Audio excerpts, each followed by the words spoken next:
Hospital series की ये हमारी तीसरी वीडियो है। आपने पहले 2 वीडियोज़ में लेबर रूम देखा, ऑपरेशन थिएटर देखा, लेकिन ऐसे जैसा कि मैंने आपसे प्रॉमिस किया था कि मैं आपको वो एरिया दिखाऊंगी जहाँ पे soon after the baby is delivered, तो हम उसको बेबी को कहाँ लेकर जाते हैं। बेसिकली ये हमारी रिससिटेशन ट्रॉली है। बेबी को लेबर रूम से या फिर अगर थिएटर से लेकर आया जाता है तो बेबी को स्ट्रेट अवे यहाँ लिटा दिया जाता है। बेसिकली ये वार्मर है। इस वार्मर से बेबी को हीट दी जाती है क्योंकि माँ का जो इंटरनल जो टेम्परेचर है वो बाहर के टेम्परेचर से 2 डिग्रीज कम होता है, और बेबी के लिए बाहर का टेम्परेचर जो है वो हमें मेंटेन करना बेहद ज़रूरी होता है। जो भी नर्सरी है उनके पास, जहाँ पर भी आप डिलीवरी कर रहे हैं वहाँ उनके पास ये रिससिटेशन ट्रॉली होना बेहद ज़रूरी है। यहाँ पर बेबी को लाके रख दिया जाता है, बेबी को क्लीन किया जाता है। उसकी जो वर्निस, जो उसके ऊपर एक वाइट सा मटेरियल होता है बेबी का सून आफ्टर डिलीवरी, उसको क्लीन करके यहाँ पर बेबी के जो कपड़े हैं वो ऑलरेडी प्रोवाइडेड होते हैं। यहाँ पर स्टाफ और डॉक्टर जो है उनको बेबी को सबसे पहले एग्जामिन करते हैं कि खुदा न खास्ता कोई एबनॉर्मेलिटी नहीं है, कोई इशू नहीं है। ये हमारे पास मॉनिटर है, ये बेबी को लगाया जाता है बेबी की पल्स रेट देखने के लिए और उसकी ऑक्सीजन देखने के लिए। ये हमारे पास सक्शन ट्यूब होती है जो शक्कर के साथ लगा दी जाती है ताकि बेबी का जो नाक है, नेजल पैसेजेस में कई दफ़ा बेबी वाटर होता है, गले में होता है, तो उसको इस सक्शन ट्यूब से क्लीन कर दिया जाता है ताकि बेबी को सांस लेने में कोई प्रॉब्लम ना हो। अगर बच्चा थोड़ा सा कॉम्प्रोमाइज होता है, उसको हमें मैकेनिकल वेंटिलेशन देनी पड़ती है, तो ये एक हमारा अम्बो बैग है। ये बच्चे के नाक और मुंह पे रखकर यहाँ से ऑक्सीजन ऑन की जाती है, ये इन्फ्लेट किया जाता है और साथ ही साथ ये बच्चे को हम ऑक्सीजन देते हैं। बिकॉज पहले 2-3 मिनट जो हैं वो बच्चे के लिए बहुत इंपॉर्टेंट होते हैं। अगर उसमें होने वाली कोई भी कॉम्प्लिकेशन टाइमली पिकअप कर दी जाती है तो दैट हेल्प्स कि आगे बेबी की प्रोग्रेस और हेल्थ चैलेंजेस ठीक चलेंगे। अब मैं आपको लेकर चलती हूँ नर्सरी में। आई वॉन्ट टू शो कि नर्सरी में आपके बेबी के साथ किस तरह से उसकी मैनेजमेंट की जाती है और हम किस तरह से बेबीज़ को वहाँ पर मॉनिटर करते हैं। रिससिटेशन एरिया के बाद, जैसे कि मैंने बताया कि अगर तो किसी का सी सेक्शन होता है तो फिर हम बेबी को नर्सरी में शिफ्ट करते हैं फॉर द टाइम बीइंग, जब तक मदर स्टेबल हो जाए, और फिर मदर जब रूम में शिफ्ट होती है तो नर्सरी से बेबी को मदर के साथ शिफ्ट कर दिया जाता है। नर्सरीज बेसिकली 3 टाइप्स की होती हैं। एक होती है वेल बेबी नर्सरी, जिसमें एक नॉर्मल बेबी को for observation and just for having time deliver किया जाता है। वहाँ पर उसको मॉनिटर और मैनेज किया जाता है ताकि जब तक मदर स्टेबल हो तो बेबी को हैंड ओवर कर दिया जाए।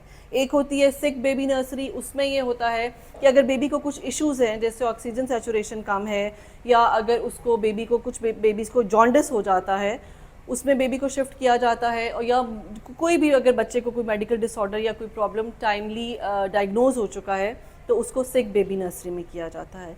तीसरी नर्सरी, जिसको हम निक्यू यानी कि नर्सरी आईसीयू कहते हैं, उसमें कई दफ़ा बेबीज़ को वेंटिलेटर की अगर किसी बेबी को ज़रूरत होती है, जो कि प्री मैच्योर बेबीज़ होते हैं, कोई उनको हार्ट प्रॉब्लम होता है, कोई रेस्पिरेशन का प्रॉब्लम होता है, तो वेंटिलेटर के लिए बच्चों को नर्सरी आईसीयू में शिफ्ट किया जाता है।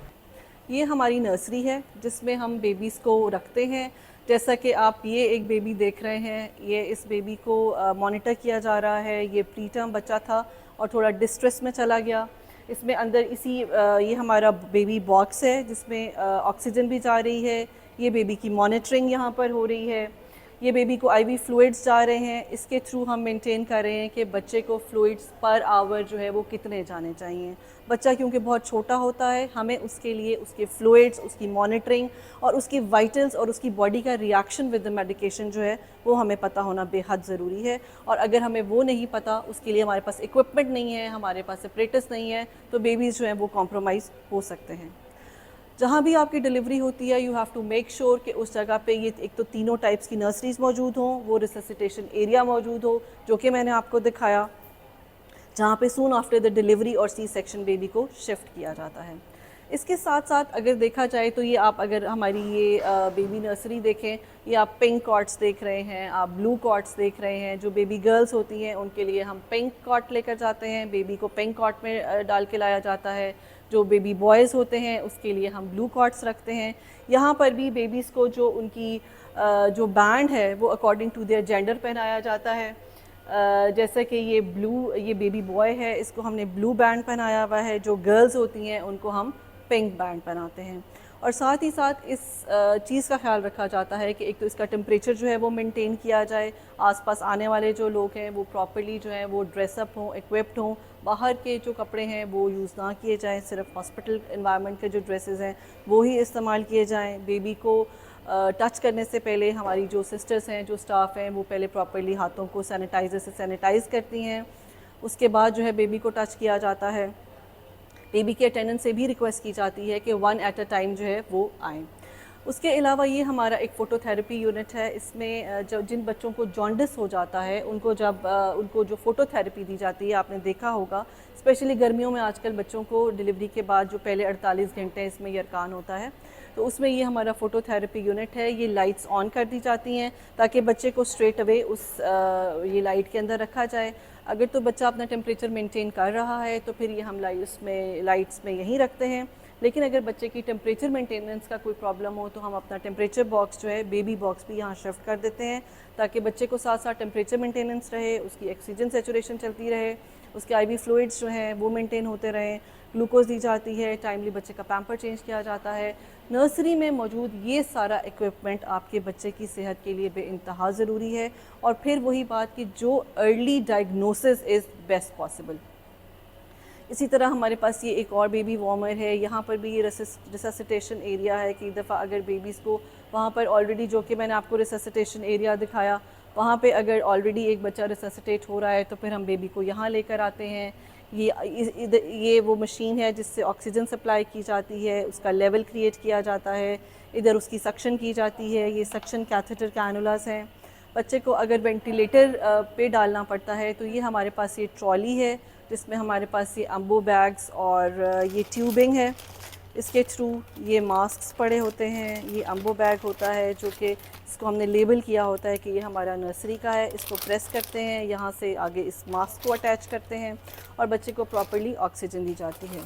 साथ ही साथ अगर खुदा न खास्ता बच्चे को कई दफ़ा अगर सांस का प्रॉब्लम हो रहा है तो ये ट्यूब है, ये डाल दी जाती है जो कि उसके विंड पाइप के थ्रू उसके लंग्स में जाती है और साथ ही हम प्रॉपर पॉजिटिव वेंटिलेशन के साथ बेबी को ऑक्सीजन सप्लाई करते हैं। सो ये हमारा एक छोटा सा नर्सरी का राउंड था जो कि मैंने आपको करवाया है। इसके साथ साथ अगर आप ये देखें कि अगर कोई भी आप किसी क्लिनिक पर भी आप डिलीवरी कराना चाह रहे हैं तो प्लीज़ आपने ये मेक श्योर करना है कि जैसे मैं अक्सर अपने पेशेंट्स को कहती हूँ कि आप लेबर रूम ज़रूर देखें, अपना ओटी एरिया देखें, जहाँ आपने जाना है उससे पहले उसको ज़रूर ऑब्ज़र्व करके आएँ। तो साथ ही साथ आप नर्सरी भी ज़रूर देखें। नर्सरी में 24 आवर्स पीडियाट्रिशियन की अवेलेबिलिटी को ज़रूर देखें, वहाँ पे स्टाफ की अवेलेबिलिटी को ज़रूर देखें, बिकॉज़ ये सब जो हैं आपके बच्चे के गोल्डन आवर के लिए बहुत ज़रूरी हैं। और अगर उस 1 घंटे में आपका बच्चा प्रॉपर्ली मैनेज हो जाता है तो उसका मतलब है कि आपके बेबी को कम से कम हेल्थ चैलेंजेस जो हैं वो फेस करने पड़ेंगे। लेकिन अगर ये वो पीरियड कहीं से भी कुछ थोड़ा सा भी चीज़ अरेस्ट हो गई, कुछ मिसमैनेजमेंट हो गई, तो आपका बेबी खुदा न खास्ता बहुत ज़्यादा सफ़र कर सकता है। Thank you so much.